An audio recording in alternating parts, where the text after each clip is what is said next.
Hello and welcome to my podcast. Do me a favor, subscribe to the John Keim Report wherever you get your podcast. You're watching on YouTube. Do me a big favor, hit that like button and hit that subscribe button. You can find us there as part of Ampire Media. That's AMPIRE. Always much appreciated when you tune in. Don't forget, you can read my work on ESPN.com. I have a story up now on the site about the early impact of new offense coordinator / assistant head coach Eric Bieniemy. Don't know what it's going to look like during the season, but I know there was a big impact this spring and what players had to say about it, what Ron Rivera had to say about it, but also just some observations and just things you kind of pick up along the way. By the way, I did have a longer interview with Ron Rivera about Bieniemy's impact, and I'm going to play that next week. It's an audio interview, so just stay tuned for that, and I'll have a little introduction before that as well and talk about some things going on. Anyway, so that'll probably run next week or so. Don't forget, I'm also going to go down to 2 podcasts a week until we get really close to training camp. So today I have the first of a 2-part conversation with former Washington tight end Logan Paulsen. Today we discuss the quarterback, Sam Howell, of course, and the entire offense. What Logan thinks, where he thinks this offense is at after the spring, and as we inch closer to training camp, his opinion or his impressions of Eric Bieniemy so far, what he likes, what he has seen from this offense. Is he optimistic? All that good stuff. Then on Thursday, I'll run part 2 of my conversation with Logan when we discuss the defense. So stay tuned for that later this week. Now, before I get to my conversation with Logan, just a couple things. Let's start with the fact that, and you know this by now, but just in case you've been sleeping under a rock and you didn't know it, the NFL did set a date for a special session with the other owners to discuss / likely vote on the sale of the Commanders from the Snyders to the Josh Harris Group. The Finance Committee still has to recommend approval to the other owners for the sale before the owners can vote on it, but it's anticipated that will be coming soon as well. And I've said this before, but we do expect the Mary Jo White report, or at least we were told that there's a good chance the Mary Jo White report could be released before the sale goes through, so they could kind of wipe everything out and then start fresh with training camp the following week. The camp opens on the 26th. The sale goes through on the 20th. Good chance that there will be a press conference in DC with Josh Harris on the 21st. And then again, you get the weekend to talk about that. And then you move forward to training camp the following week. Would be quite a buzz, I think, for this franchise if they're able to pull that one off and get this over and everything done, get the Mary Jo White report out before that point as well. Move on from that era and look forward to the new era. Speaking of which, with the new era, and again, I've told you this, so just wanted to be clear on this. The top priorities for this new ownership group would be stadium, evaluating what they have as far as like the Jason Wrights of the world, the business side, and of course on the football side, it would be an ongoing thing. I think every indication I've gotten is that they're going to take the season and kind of really evaluate what they have, be very patient with things, but looking for a stadium will be a massive top priority. The one thing that won't be a top priority is changing the name. Now, and I've told you that before. Now, does that mean they would never do that? That they would never look into that? No, I can't say that. So I think but every time I've said this, it's more, is it a top priority? No. And you can argue that it should be. It's not for them. So it doesn't matter. And, but would it be down the road? I can't rule that out. And I know that Harris would be asked about it at his press conference. I'm sure he'll be asked about it because I know a lot of you want to know about that. My guess is he'll just kind of say, hey, that's not something we're going to take on right now, and just kind of kick it down the road a little bit. But, I think if it's something where they say after a year or two that they feel like it remains a big problem, then of course I think they would look at it because you'd have to. The problem that I think, and I've heard from people in the group too, that you'd have is there really a name that's going to satisfy everybody? So is it worth going through all the process of changing it, or is it just better off to build a really good franchise and just figure that they're going to embrace it at some point? I don't know. that's all for down the road. But again, not a top priority, but I would not dismiss if down the road they still think it's a problem that, I'm not going to say they would never take it on because I don't know that for sure. Anyway, just wanted to go over that. And then the last thing is, for some reason, I've been seeing a couple things on Twitter about Nick Gates has won the starting center job. I didn't know that was really in question because when they signed him, he was signed here to be their starting center. They drafted Ricky Stromberg to provide a lot of depth and insurance at center, but he was not drafted to necessarily come right in and compete to start. They paid Gates to start at center. So it wasn't like, when you're watching the spring, it's like, oh, is this a competition?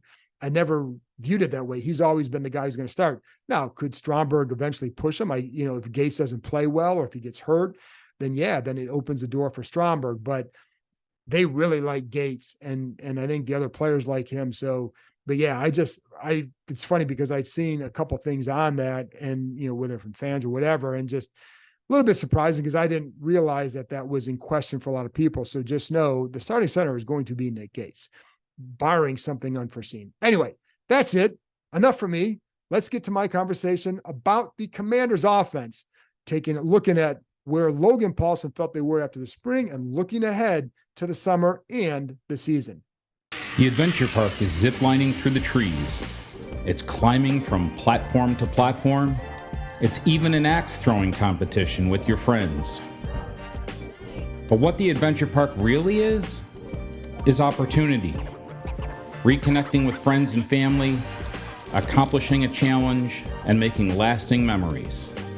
So book your visit today and choose your own adventure. Logan, as always, I'm very happy to have you on. Always one of the smartest discussions on this podcast. So let's start with, I wrote a story recently about the early impact of Eric Bieniemy. What do you see? And we talked about this off air a couple of days ago, but what do you see as the biggest impact he's made just from your ability to watch practices, watch, the iPad and watch it on the field? What's been the biggest impact you think he's made so far? Well, I mean, obviously there's like the X's and O's. It's a new offense. It's a West Coast offense, West Coast terminology, which the players have talked about. There's a level of detail kind of attacking, in that 3 to 5 step area. But, offense is offense. And I think the thing that makes an offense come to life is how the coordinator and how the coaches communicate that. And, we were talking the other day about how important it is to have a detailed perspective when coaching an offense. And I think EB, the thing that when you watch practice, when you listen to practice, when you watch how he interacts with the players, he has a very clear vision and he is good at expressing that kind of high level detail to the players. And I think that that's something that, not to knock anybody that's been here before, but something that he's bringing that I think is going to really help every position, help, the receivers, help the tight ends, help the running backs, help the quarterback.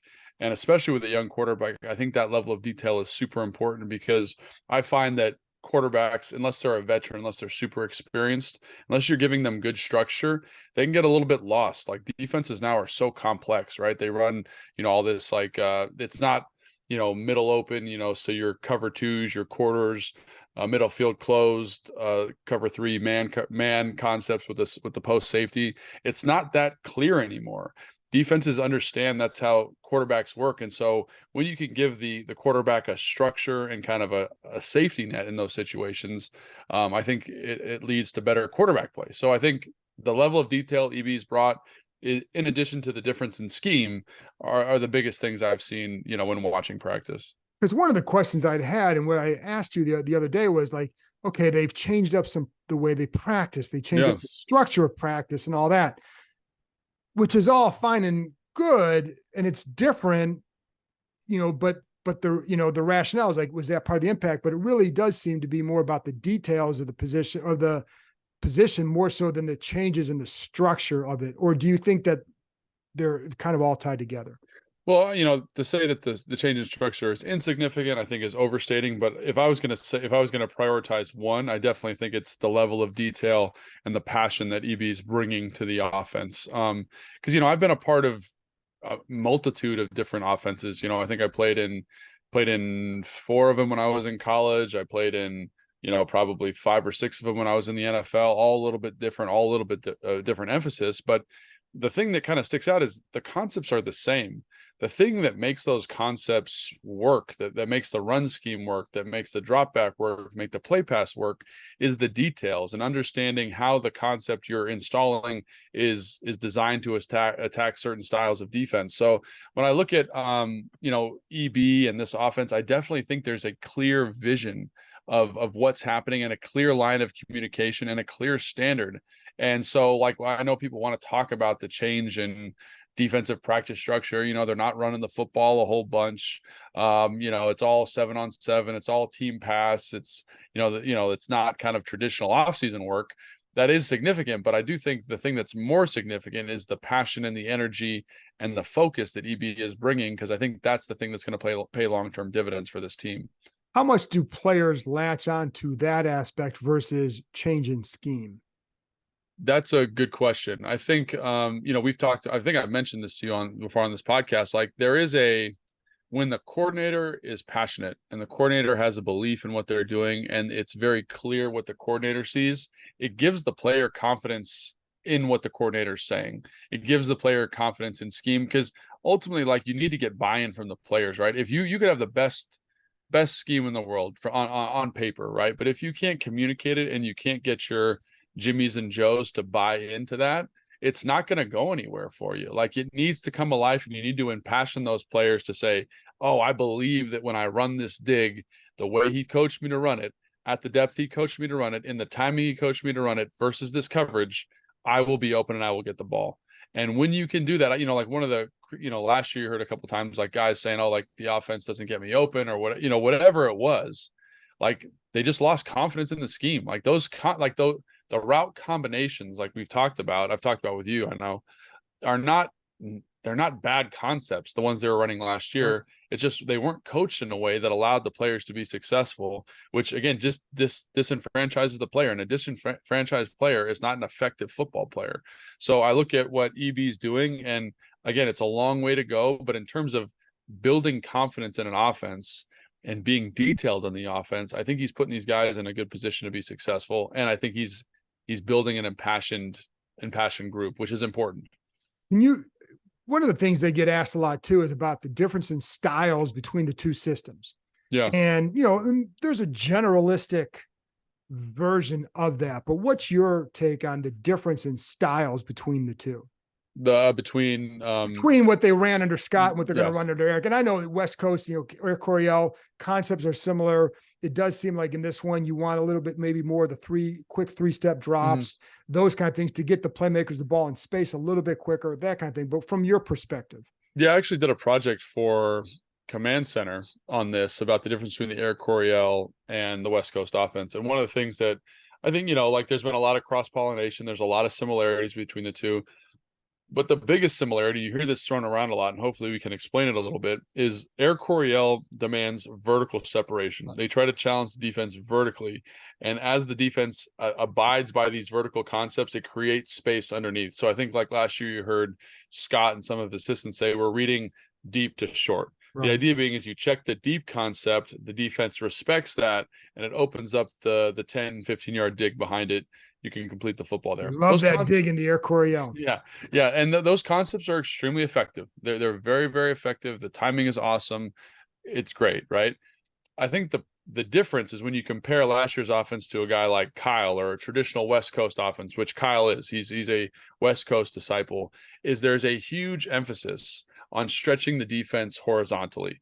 And so I'm not so much worried about the vertical passing game. I'm worried about creating good throwing windows for the quarterback by demanding that the defense expand 53 yards to accommodate my passing concept. And so Kyle does that in a couple different ways. He runs the football. He demands that you stretch with the run to the right. He throws back to the left. He makes sure that the backs are really working for width on those flare routes and those wheels and those flats to make sure that the linebackers stretch out so he can hit those kind of around the hash throws. And so, the other thing that sticks out to me is that the West Coast offense is designed to accommodate lack of personnel. And what I mean by that is your quarterback does not need to have the strongest arm. You don't need to have the best offensive line, because the ball is in and out of the quarterback's hand quickly, and we're not pushing the ball down the field. Eric Coryell, you need some pieces around you to make that go, right? Vertical passing attack, you need a big receiver who can make 50-50 contested catches, right? You need an excellent offensive line to hold up in those 5 and 7 step drops that are just straight drop back, because you're going to run a lot of gap scheme runs. Gap scheme runs, play actions traditionally aren't as effective as outside zone play actions. So you got to make sure you can accommodate that. So I think that, to me, those are some of the biggest differences, is the horizontal stretch, which you see in practice almost every single day. He's stretching the defense this way to create those throwing lanes. And again, you're going to get less stress on the offensive line in this system, going to get less stretch long-term on the quarterback, I think. So all of these things, I think, bode well. You lose some of the high-end upside big playability, no doubt, but I think you get a more consistent offense, and an offense that, again, it's not leveraging your skill position players and your offensive line the way that the Eric Coryell traditionally does, and at times Scott did last year. And that's why when people ask about the line, I'm like, we have to see how the scheme is going to impact it, because we can look at the names on paper, but you have to see how the scheme is going to impact their effectiveness because of that. And that's one of the things that I heard early on, is that the 3-step drops and that style should help them to play action, the screens, and limiting, maybe kind of slowing the pass rush through different means. Yeah, absolutely. And, this, during this OTA period, it's been well reported that it was predominantly pass, right? But I have conversations with some of the edge rushers, and they're like, it's still even hard in these situations because of the splits that they're in, the formations that they get in, the motions that they use to kind of say, is this guy going to chip me? Is this guy a screen candidate? Even that, just kind of giving the rushers pause and concern in those situations is very, very valuable. And we're not even running the football. We're not running a lot of play action. We're not doing all these things that, again, are used to mitigate rushes. We haven't even talked about the screen game. There are tools, and I go back again, like I watched the first the Super Bowl game, Kansas City versus Philadelphia. Obviously, EB was part of that staff, and they understand not to leverage the offensive line. Like when you watch like the first 15 plays or so, I think there's two true dropbacks. Right. And what I mean by that, they were throwing the ball, but one's off a quick game, one's off an RPO, one's off a play action, one's a screen. And then on our first and 10 in the red zone, we have a drop back. So the rusher is a little bit confused. He's like, can I actually rush in this situation? It's on first down.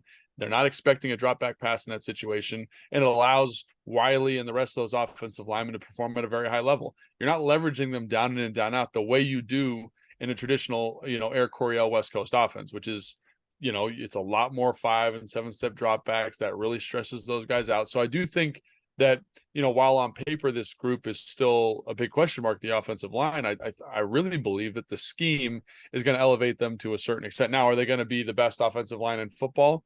It seems unlikely, but I do think they're going to be better than kind of the sum of their parts, which was a big character, some of the best offenses that I played for under Kyle and Sean.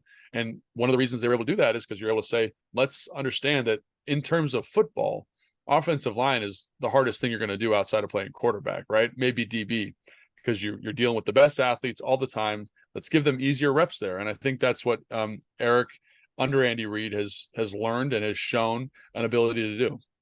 And anything from watching this practice that maybe surprised you this spring? Surprised me.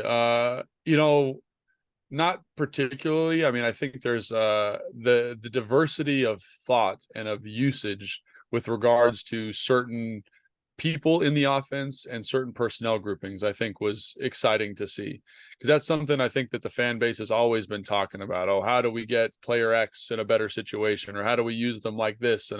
And I think Coach Bieniemy showed an ability to say, like, these players are mismatched weapons, and we're going to utilize them in a way that allows us to better our offense and create these mismatches, create these one-on-ones, and dictate to the defense. So I get really excited about some of the usage patterns of some of those guys. And it's something that we thought Scott was going to do his whole tenure here, but he never really showed it. And so to see Coach Bieniemy in his first offseason, his first 9 practices, scratching the surface of that already in a much more dramatic way than Scott ever did, is very exciting for me, because that to me is football in 2023. Like that's what makes Kyle's offense in San Francisco so effective. You have guys that are a little bit unconventional, that can win one-on-one matchups, and finding ways to maximize those relationships to the defense is the thing that makes that offense excellent. And we have some personnel here that can get that done. And I think EB has shown an awareness of that already. Which players you think will benefit the most from that thinking? Do I think so? Obviously, just looking at Kansas City as kind of a roadmap. I think a guy that sticks out to me definitively is Logan Thomas, and it's not because he is a one-to-one comparison with Travis Kelce. Travis Kelce is a Hall of Fame player, the best tight end maybe of all time in the NFL. He's very unique in terms of skill set, but I will say there's a lot more crossover in terms of skill set than you would originally think, right? You know, Travis Kelce has the ability to win suddenly, but most of his wins in passing situations are just understanding coverages at a really high level.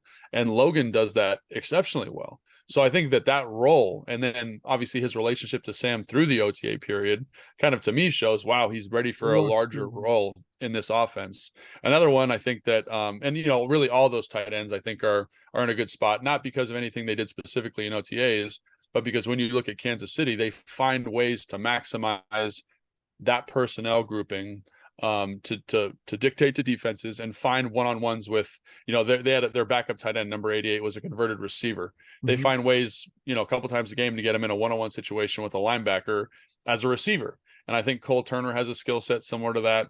I think Curtis Hodges has a skill set similar to that. I think Logan Thomas has a skill set that could be utilized in that way. So that group, that position itself just lends itself to those mismatches, and that's the way the position's going around the league. So I can't wait to see if that comes to fruition or not. And also, you know, AG, just because he's got that tremendous ability to be that satellite space player. And in Kansas City, they don't use their running backs, you know, and as these receiving options, but they use them as checkdowns, and they do a great job of finding space for those guys in those checkdown positions and off of screens, and finding a ton of space for McKinnon and Pacheco in that Kansas City offense. And I think AG catching the football in a check down in space is going to be awesome, because that's where he excels. I don't want to see him running between the tackles. I want to see him on 2nd and 10, catching a check down and running for 15 in a pseudo screen type of capacity, which I think his skill set really, really lends it to. And Brian Robinson too, he catches the football better than you think. So now the other thing too is the timing of those checkdowns. Sure. How is that going to be different? Because that's something else we talked about. I thought you made some good points, but how is that going to be different, and why could it be more effective with the way they may run it under Bieniemy? I mean, right now it just seems like it's a bigger point of emphasis. And, you know, I go back to, again, when I watch good offenses, when I watch the Green Bay, when I watch Miami, when I watch San Francisco, one of the ways that you create horizontal displacement of the defense is you have to protect, right? And backs are a big part of protection. But if they're not used in protection, how quickly they can get out and how quickly they can get to their spot, and how quickly we can get out to our spot and not stack the primary read of the route concept. So right. I'm not going to kind of lackadaisically check to the flat or do my check sit over the ball. I'm going to sprint to that responsibility, because I know I can affect coverage and I can get the ball with the defense spaced out, or I can attract coverage to me, and I can help the concept. I can help the quarterback. So I think that's a huge element. And again, that's an element of good offenses, is because the more eligibles you can get into the route concept, the more opportunities you have to complete the football. So I think the backs are going to be a huge part of that, not necessarily because anything they showed in OTAs and minicamp, but because of how they utilize them in Kansas City. Right. And so I think that's a huge element that's going to help this offense if that group can become more efficient in that area.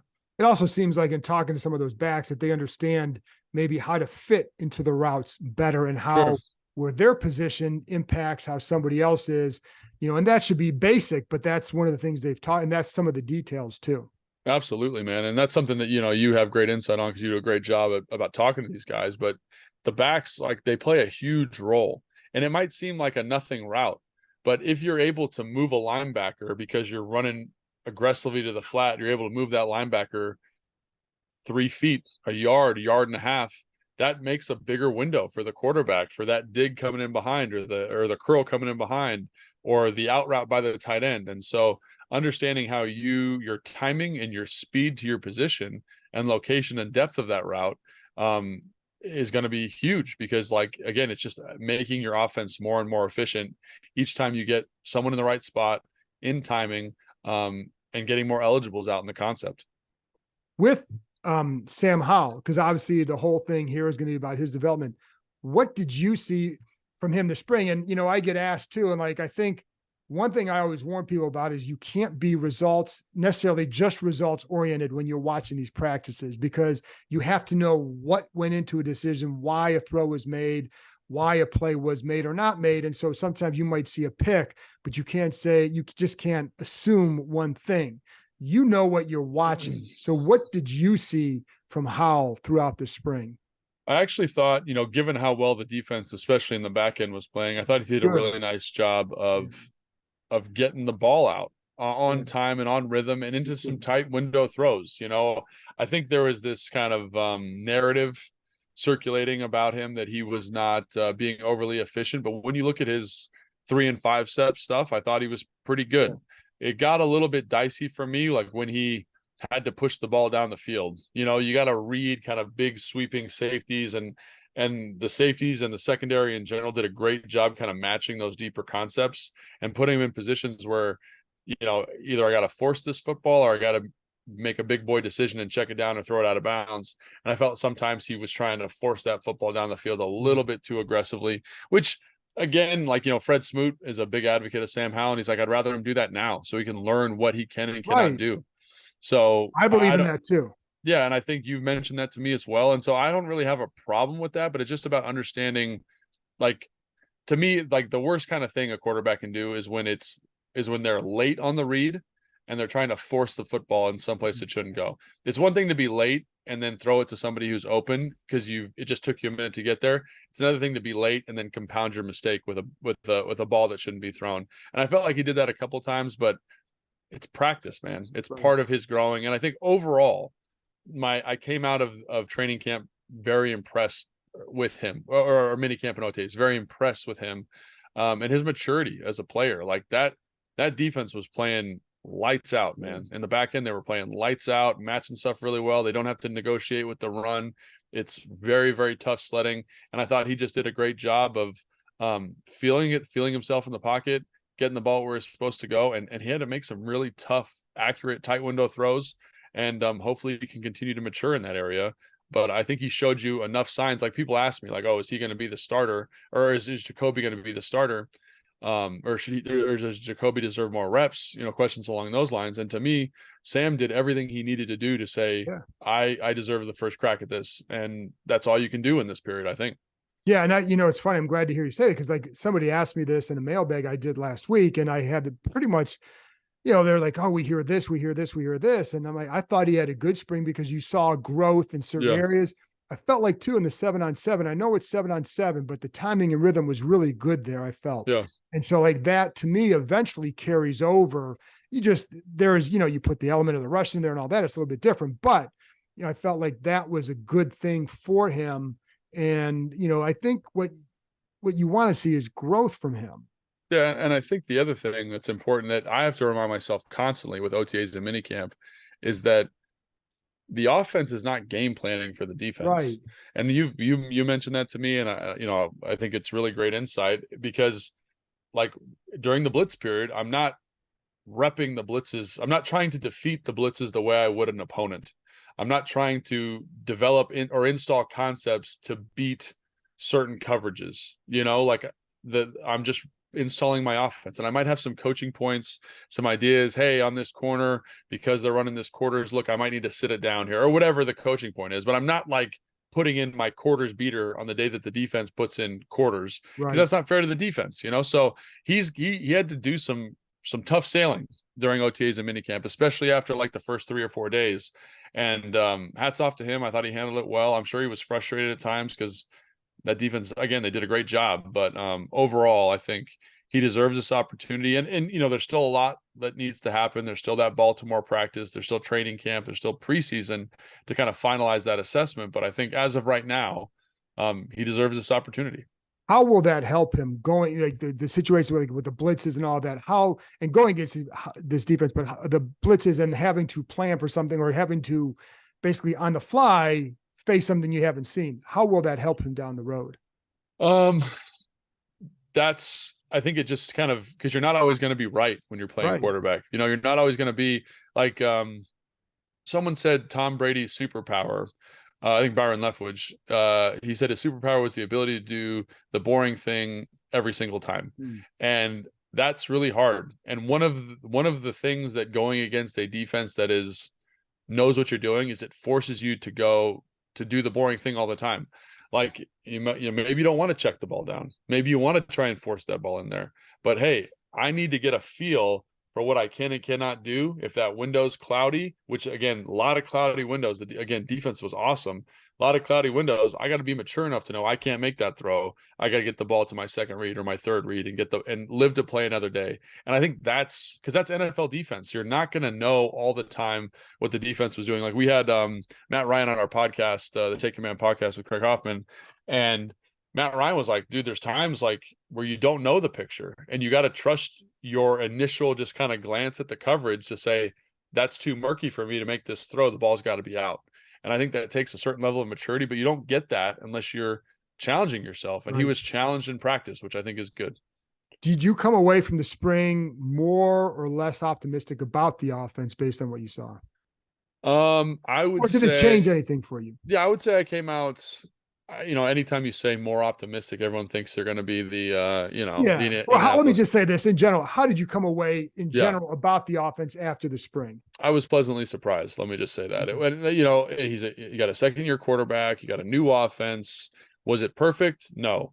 But was it good? Was it serviceable? Was it like a C+, B-, which is what you're looking for, kind of going against a good defense in the offseason with those variables?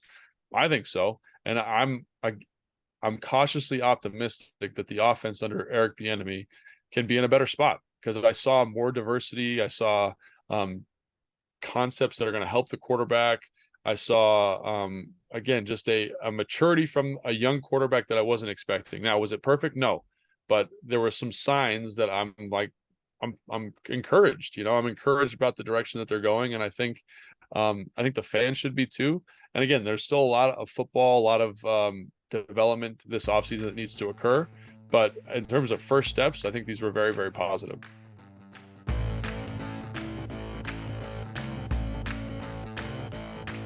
That's it for this episode. Thanks to Logan for joining me. And thank you, as always, for tuning in. Don't forget, you can find Logan on the Take Command podcast with Craig Hoffman. You can find that wherever you find your podcasts. He also does work for the Commanders, a lot of stuff with Fred Smoot, Santana Moss, Julie Downson, all that good stuff. So check him out there too. And he's on Instagram. Check him out there. Does a lot of film breakdown. Always worth paying attention to what Logan has to say. Again, I'll be back on Thursday with Logan talking about the Commanders defense. I'll talk to you next time.